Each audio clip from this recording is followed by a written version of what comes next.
Hello everyone, I'm Elaine Nagy, Acting President of the Canadian Association for Spiritual Care. I hope that these first few weeks of 2018 have been good for you and that you have had some refreshment from the holidays and that you are looking forward to new possibilities, both personally and professionally.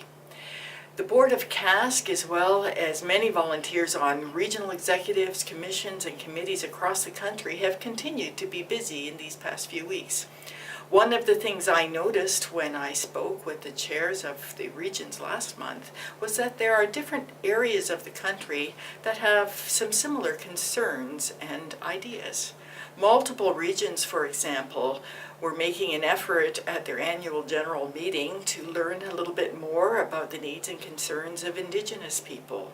And there were also different places in the country where people were concerned about job security and where the CASC working groups are having a very difficult time recruiting leaders to help with the work that is necessary for the well-being of the profession of spiritual care and psychospiritual therapy.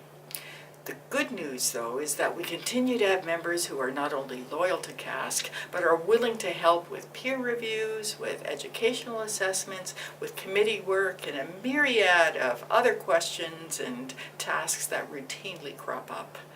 Lately, we've been working with our American peer organizations to revise and refresh the white paper, which was published jointly by all the organizations about 15 years ago, and we wanted to update it in anticipation of us all being together again in 2020. So I want to especially thank those members of the Educational Standards Commission who had to meet very tight deadlines to increase the Canadian content of our proposed document, which we hope will eventually enable us to strengthen our advocacy for our professions.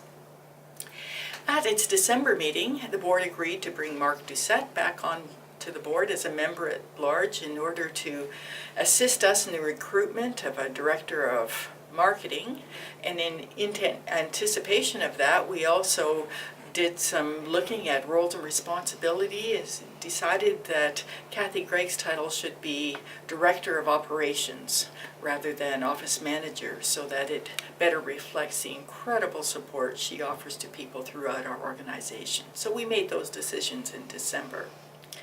Looking forward, we're very excited about the conference that's coming up in April in Deerhurst, and we hope that you've registered and that you've booked your room. I also noticed today that the early bird registration deadline is February 9th, and it's approaching very quickly, so I urge you to register if you haven't done so already. Before that deadline, however, I hope you might take some time to think about the Verda Rachant Award for Distinguished Service. Perhaps you can think of someone who has made a huge difference to your career or to our profession, and that you might be able to get together with a couple of your colleagues and put forward a nomination of that person.